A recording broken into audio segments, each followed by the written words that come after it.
Hello there, welcome to the 365 Challenge, 365 guitar lessons in 365 days. In this video I'm going to talk about the modal scales. Now I think modal scales do cause guitarists a lot of confusion, and it's confusion that isn't necessary. Best way to describe the modes is, well, first of all to explain that there's two different uses for them. Now the most common usage is to just use them as a fretboard road map, essentially. So if I wanted to start with my G major scale down here,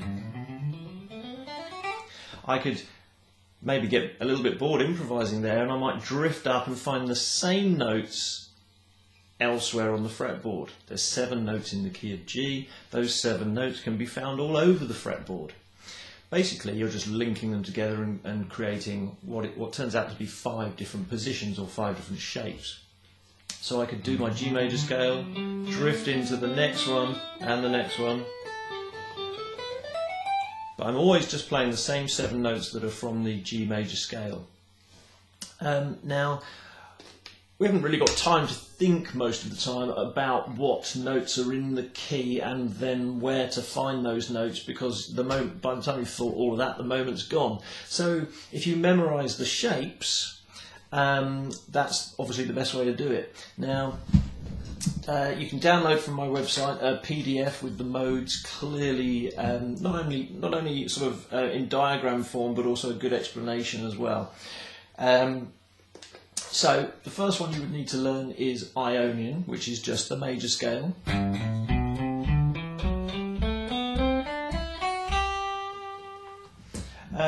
Now that's got 7 notes in it. The first note is G. Now if you then play the second mode of the major scale, you're still playing the same 7 notes, but you're starting from A. So whereas we started from G before and did G, A, B, C, D, E, F sharp, we're now starting from A but playing the same 7 notes. We're still in the key of G. So A, B, C, D, E, F sharp, G.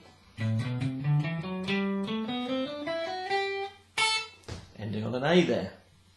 And then the third mode is Phrygian, which starts from the 3rd note of the major scale in whatever key you're playing it in. We're playing it in G, so the 3rd note of the G major scale is B. G, A, B. So from B, we're still playing the same 7 notes.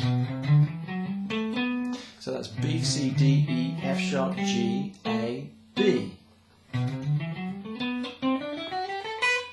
And then there's Lydian. Now Lydian doesn't have its own area of the fretboard. It's sort of inside what you can think of as the Phrygian area of the fretboard.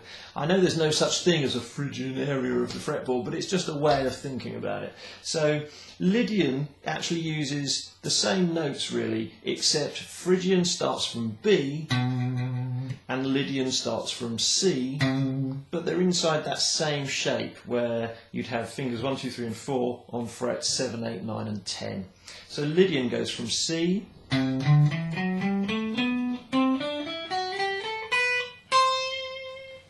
and then Mixolydian goes from D, still the same 7 notes, still in the key of G major.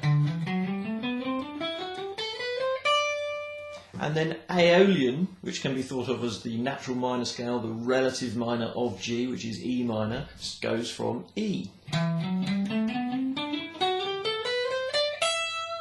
And then finally Locrian goes from F sharp. Now you can play Locrian inside of the Aeolian shape, starting from your 2nd finger, or you can play it over the Ionian shape, starting on your 1st finger. And then you're back to Ionian again. So, Ionian starts from the root note, G. Dorian starts from A, which is the 2nd note. Phrygian is the 3rd mode, it starts from B. Lydian is the 4th mode, it starts from C. Mixolydian is the 5th mode, it starts from D. Aeolian is the 6th mode, it starts from E. Locrian is the 7th and final mode, it starts from F sharp. And then you're back to Ionian again from G.